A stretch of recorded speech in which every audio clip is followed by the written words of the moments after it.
Hello, everyone. Welcome back. Today we are looking at the Shieldship. The Shieldship was a starship designed to protect ships while traveling to the planet Nilkian on the Ethiage system. From Ethiage's super hot sun, it was so hot that the dark side of Nilkian was the only habitable half of the planet, though it was rich in mineral resources. Okay, so characteristics for the ship: the starship resembled a giant umbrella, and were and was designed for to repel the dangerous heat rays of the system's star. They had large tubes and fins designed to vent the heat generated by the star. However, the cooling gear on board the shield ship needed to be replaced after every visit to Nilkium. Uh, any ship that traveled to and from Nilkium had to trail behind the shield ship for protection from the star's rays in the system, and the planet hull and the hull plating would be melted by the star. The shield ship had an advanced slave circuit system for taking control of the ships behind, making for a quick 1 hour hyperspace jump to Nilkian. However, a slave system then would trip the Nilkian would have to be made in sublight speed, which would take up to about 10 hours. Now, this comes from the Thrawn trilogy created by Timothy Zahn. So going into the history, and I'm sure that we're going to get into all this, when Lando Calrissian's nomad city, controlled by Nilkian, uh, was profited from nearly 10 million credits a year. The shield ship was designed by Lando Calrissian himself. I thought in the book it actually said he bought it, but either way. Um, who was inspired after witnessing Crony's actions during the Battle of Mindor, and was constructed by the Republic Engineering Corporation. Lando purchased 12 of these shield ships, which allowed for up to 3 visits on Nilkian per day. Um, During the Galactic Civil War, Grand Admiral Thrawn attacked Nilkian, stole Lando Calrissian's mining machines, disabled every shield ship, and disrupted communications. Had it not been for the timely arrival of Garm Beldiblis, everyone on the Nomad City would have died. The shield ships lent from Lando Calrissian's base above his mining operation at Dubrillion and Destrillion's asteroid fields, which in turn were given to Han and Leia Solo, which I do remember after kind of. I had listened to the book. I didn't read the book, so please bear with me on that. Were also used to defeat the Yakazong um, at their base on the planet Haishka 5, or no, 4, sorry.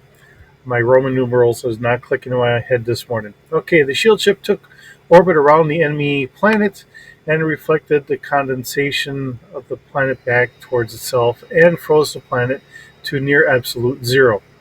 Um, to me, if I remember this, trying to remember this in my own head here, so bear with me on this. I want to say that this planet was similar as to what we had seen in, I think, the Chronicles of Riddick, where it would slowly turn, and the base that Lando had actually would move,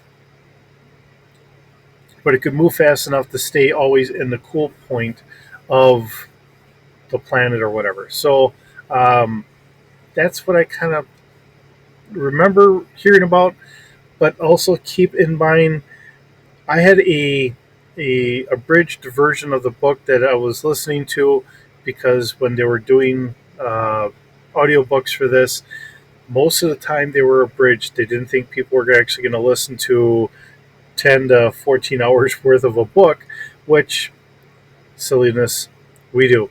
Um, and it's even funner for me, because I was driving forklift at the time, so I could listen to the book a couple times over, and I could pick up things I didn't hear the first time through, and so on and so forth. So, all right. So going through, we also have Luke Skywalker and the Shadows of Mindor, which is where we first get this, or where we get this mentioned only.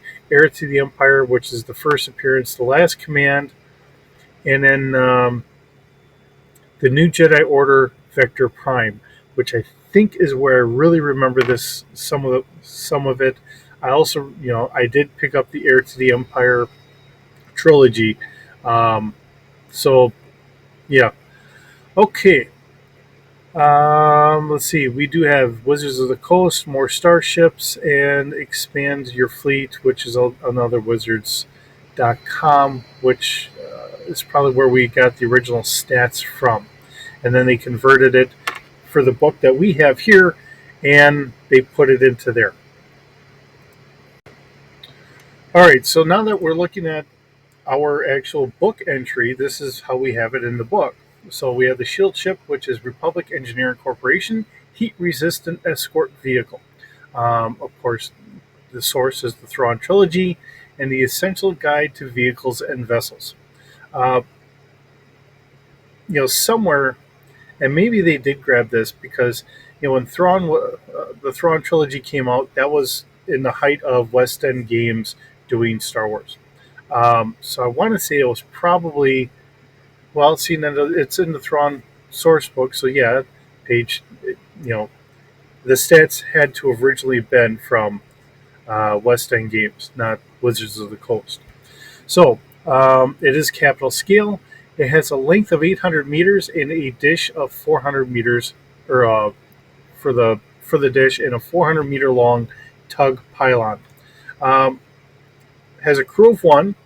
Cargo of 25 kilograms, consumables of 1 month, hyperdrive multiplier times 2, and a backup of a times 20.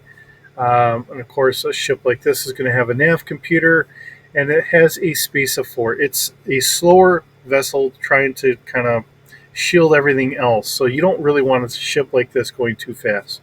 Has a hull of 4D at capital scale. Fairly resilient, but when you look at the long kind of spire there, that would be its weakest spot. Shield of 2D.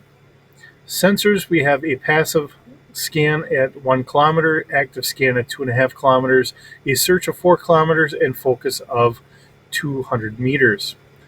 And of course, the only weapon we have is 1 turbo laser. It is on a turret starfighter scale, has a control of 2D, and damage of 4D. A ship like this is not meant for any combat whatsoever. It would really be relying on any ships that it's blocking to do any fighting really for itself. You really don't want to take something like this in any form of combat whatsoever. It's really just nothing but a support ship. So it really does make a lot of sense in that regard. But another one of those iconic ships that we get to hear about in the novelization and everything else, but we never really get to see. So another beautiful ship, huge ship with only a crew of 1, really to be a block or guard against the heat radiation, excessive heat radiation, really, from getting so close to a star and that. So another wonderful ship to be able to bring some very needed light to bring it, a little bit more fame and notoriety, and that's what we get to do here today. So hope you're still enjoying this.